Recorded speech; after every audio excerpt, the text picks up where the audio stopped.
Hello everyone and welcome back. Today's video will be looking at my weekly progress towards being a more competitive Lorcana player.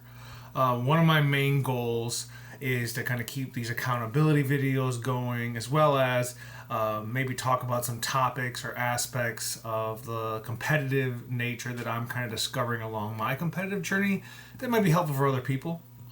Or even, the other end of like the more competitive individuals, maybe pointing out some pointers or some strategies that can be really helpful in my journey. My main goal was try to get around 35 games of Lorcana in over the last week. I fell a little short of that. I got around 21 games in, really trying to focus on card choice, ink choices, mulligan strategies, really trying to be aware of the current meta, the decks that I would be playing. I did 18 online games from a website that shall not be named, where I ran two different decks. I have a few games in. I had like 4 or 5 games in on just kind of a fun deck that I think could be fun the next meta. I just wanted to kind of try it out, and then kind of shifting back to more of a competitive based deck. Which I'll put, obviously put both decks up. I'll put the fun deck up right now, which I believe was green-blue, and then I went over to Ruby Amethyst and kind of played some games there to really kind of, again, hone those competitive skills, trying to make smart decisions.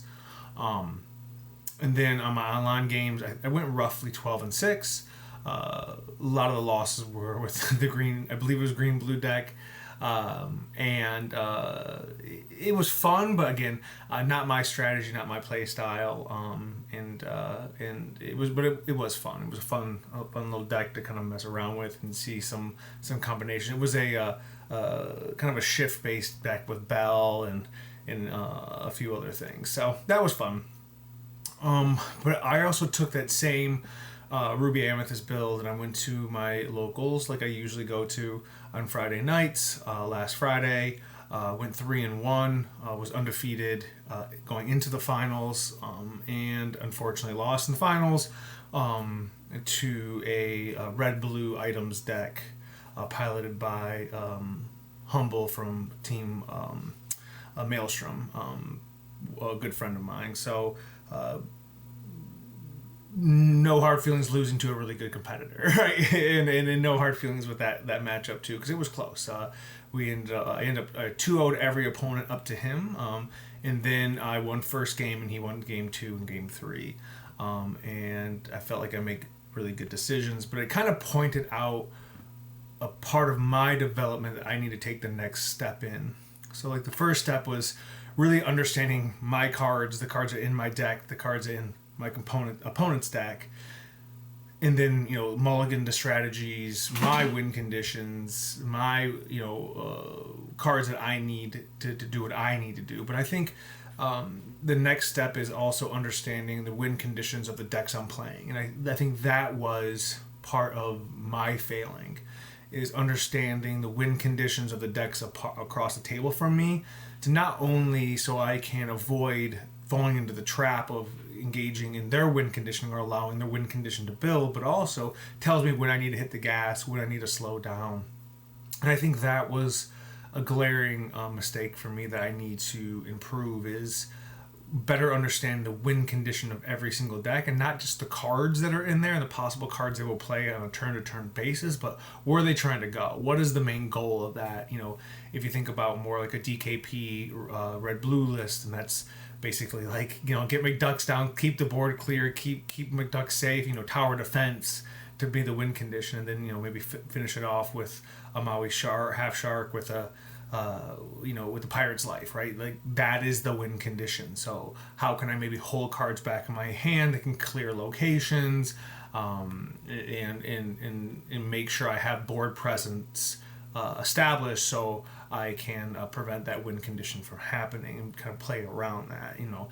in the item build. When they start to build up items and start digging for the Tamatoa and the dime, I need to hit the gas, and find a way to kind of flood the board a little bit more to kind of finish the game before they can find those pieces.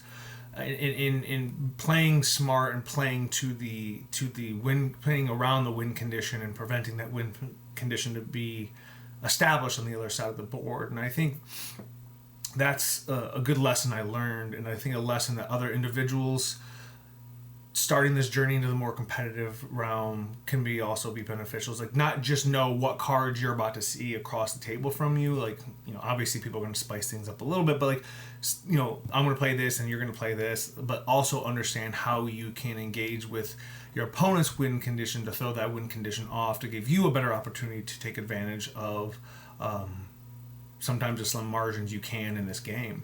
So I think, that was a great lesson I learned, and something that I may or may not make a video later about, is like maybe looking at the, because a new set was released today. So for me, it's like maybe I might look at that down the road and maybe make a video based on win conditions and each deck's win condition, so that people could benefit from that. But this more being my own personal accountability. That's the goal for the next week, is to really start to look at the new decks that are coming out and the older ones that have been out, and really identify really specifically what those win conditions are. What are they trying to get to win the game? Because they're not just playing cards to play cards. They're trying to get to a specific board state and try to get to a specific state of the game to win and prevent me from winning, right?